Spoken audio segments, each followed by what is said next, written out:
Student Advocates of Heritage Conservation Society. Huwag po tayong magbulag-bulagan at para sa mga taong nasa loob ng gusaling ito, hinanakawan na rin ho kayo pero tuwang-tuwa pa ho kayo. Nakikita na natin tayo ninanakawan ng paulit-ulit at bilang isang estudyante nagtatrabaho at nagbabayad ng buwis, importante sa atin ang magbigay ng boses at harapin at ipakulong ang mga katulad ng Diskaya. Kaya naman nandito tayo at nagtitipon, nagkakaisa para ipakita na ang ating pera ay dapat na pupunta sa tama at hindi sa kung saan lamang at hindi sa mga luxury stores na binibili at ipinagdadamot ng mga Diskaya.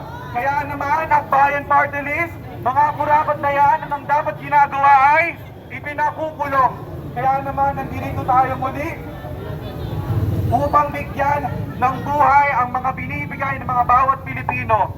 Kaya po sa mga taong nasa loob, inyo pong sanang maintindihan at ma-realize na ang inyong pera din, ang ipinasasahod sa inyo ay galing din sa korap. Maraming salamat po.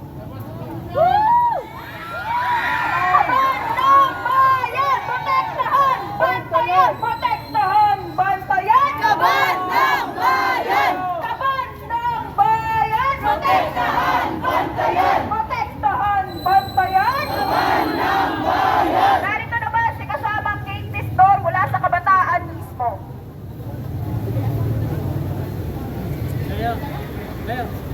Kadiring kurakot! Sugpuin palagutin! Kadiring kurakot! Sugpuin palagutin! Mga kasama, bilang kabataan, sobrang sakit at nakakagalit na nakikitang ninanakaw ang pondo na dapat sa ipinangakong trabaho sa pinangakong proyekto para sa komunidad. Ang dami ng pondong ninakaw pero wala tayong nakikitang pagbabago. Bilang kabataan para sa amin, hindi lang itong pondong nawawala. Isa rin itong tiwala, isa rin itong kinabukasan na inyong ninanakaw sa amin. Init na kami makapagsiksikan sa gift. Pero yung mga anak nila, ang daming sasakyan, ang daming luxury cars. Ang bawat magkakapatid sa pamilya ay nagpapasahan ng kanilang bag. Pero sila, bumibili sa iba't ibang bansa ng mga mamahaling bag. Kaya hopefully, mula sa kabataan mismo, ang panawagan din namin, ang mga kadiring kurakot na yan, sampuin at panagutin! Mga kadiri kayo! Weh! Kadiring kurakot! Sampuin panagutin! Sampuin panagutin! Kadiring kurakot! Narito na ba si kasama Justin Sofia Sakaging mula sa Student Council Alliance of the Philippines para magbigay ng kanyang mensahe.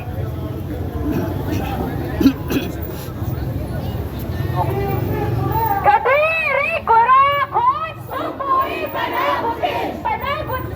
Sumpuin panagutin! Kadiri kurakot! Corruption, wakasan! Edukasyon, tugunan! Edukasyon, tugunan! Corruption, wakasan! Ako po si Sofia mula sa Student Council Alliance of the Philippines. Ang pinakamalawak at pinaka-komprehensibong hanay ng mga student councils at student organizations sa buong bansa. Nakakalungkot at nakakagalit. Isipin po natin ang araw-araw na danas naming mga estudyante. Papasok kami sa eskwelahan na kulangan silid-aralan, luma at sira-sira ang aming mga textbook. At minsan ay wala pa kami paayos na upuan. Pero hindi doon natatapos ang hirap.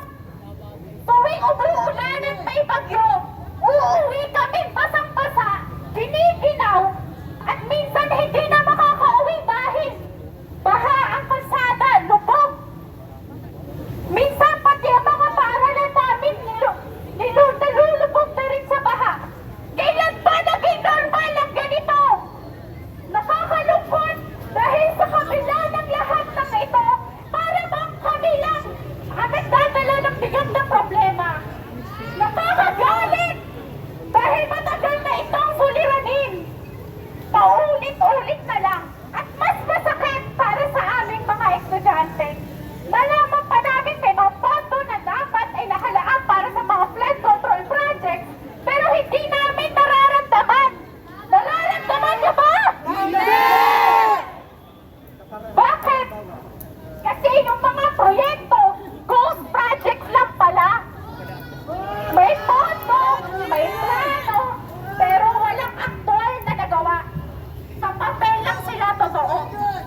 Kasi yung mga nasa pwesto, ilang politiko, at mga kasabwat nilang kontraktor, ay abala sa mayaman mula sa pera ng taong bayan.